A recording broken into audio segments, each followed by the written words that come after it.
pleased to have with us Alan Armstrong, a practicing attorney who specializes in aviation law. He completed his undergraduate studies at Berry College and earned his Juris Doctorate from Emory University. Alan is specialized in representing clients before the Federal Aviation Administration, the National Transportation Safety Board, and the Transportation Security Administration. He is an activist when it comes to aviation security regulations, and Alan is also a warbird pilot. He flies his Japanese Nakajima Type 97 Navy bomber, commonly known as a Kate bomber, in various air shows throughout the southeastern United States. Alan, welcome. Thank you, Dave. So, Alan, tell us what made you decide to write about this particular case. Well, I thought I wanted to highlight a situation where a person with a weapon didn't quite follow the rules to the letter of the law, but still did not suffer a civil penalty. And this case is in the matter of Nancy Renee Floyd. It's a case that came down in 2006, decided in 2006, but the facts happened just after 9/11. So this is a time before the TSA had gone into effect, and security issues were still administered by private security firms. And the situation was one in which an FBI agent appeared at the ticket counter to present her luggage, and before she presented her luggage, she said, "Oh, by the way, I have two weapons." One weapon was apparently on her person, and she was instructed by the ticket agent to put the gun in one of her items of luggage. And she did so, and she alerted the ticket agent to the fact that she had two loaded weapons.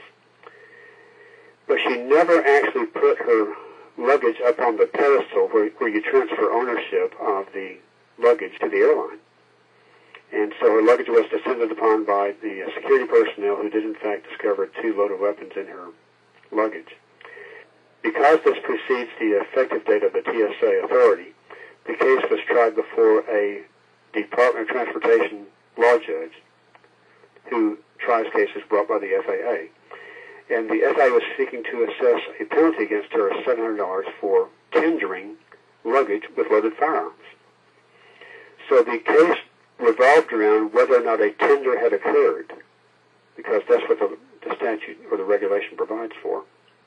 And the judge found that when you put your luggage up on the pedestal, you're physically transferring custody of your luggage from yourself to the airline. But since the testimony of the FBI agent was that she kept her luggage by her side at the time she declared the weapons, there had been no tender and hence no violation. So it's a good case in that respect, and the citizen prevailed. The citizen was not, punished with a penalty. But it's also an object lesson for those of us who have security on our mind, because she could have been a bit better prepared than this extemporaneous effort that went on. Today we have very specific procedures to be followed. If you're going to transport a weapon, you can see the provisions in 49 CFR 1540.111, and you have to declare the weapon either in writing or orally. You have to make sure the firearm is unloaded. It has to be contained in a hard-sided container, and it has to be locked. So that provides a means of transporting a weapon as checked baggage, not carry-on, but as checked baggage. That's the reason I picked that case. That's very interesting. Now, one of the things that I found in your article that I think is really pivotal is this definition of tendering. And for those aviators who are listening, what constitutes the tendering of luggage? Well, in the airline context, clearly the judge found that putting your baggage up on the pedestal was the tender. That's where you're saying, here is my luggage, take my luggage, and I'm entrusting my luggage to you. That's called a bailment, when you give somebody else your property to hold it for you. In a 135 or 91 situation, it would be where the passenger would physically present the luggage to the pilot.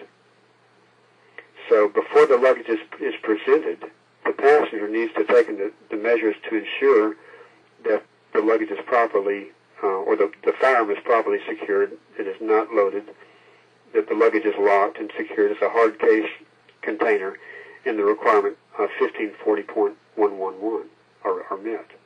Okay, so the legal way to transfer weapons on an aircraft we have to have our weapons unloaded and in a hard shell case, and the case has to be locked, and it's the owner of the case and not the pilot that maintains possession of that key if there is one?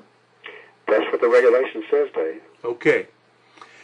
Well, how do you see this case affecting, let's say, a Part 135 pilot or a Part 135 operation?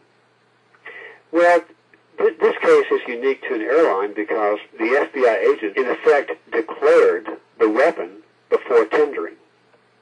Clearly, in a 135 or 91 situation, by the same token, the passenger must declare the weapon before presenting. Because if I were to present my luggage to you in a soft-shelled bag and didn't tell you there was a loaded gun in there, I've clearly violated the regulation. So there's a protocol to be followed, and the message here is for the passengers, the people who are traveling, is they should be familiar with the regulations on how to properly transport their firearms. And by the same token, the pilots should be familiar with the regulations that they have to follow, so they're not implicated in the passengers' misdeeds.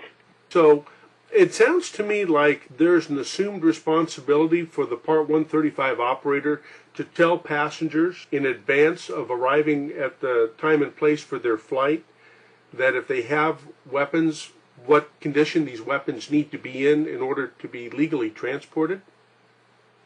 That would be advisable.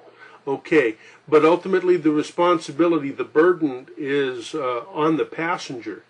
Do you think that if the pilot doesn't ask the question, gee, Mr. So-and-so, happy to see you here to fly in my airplane, do you have any weapons with you?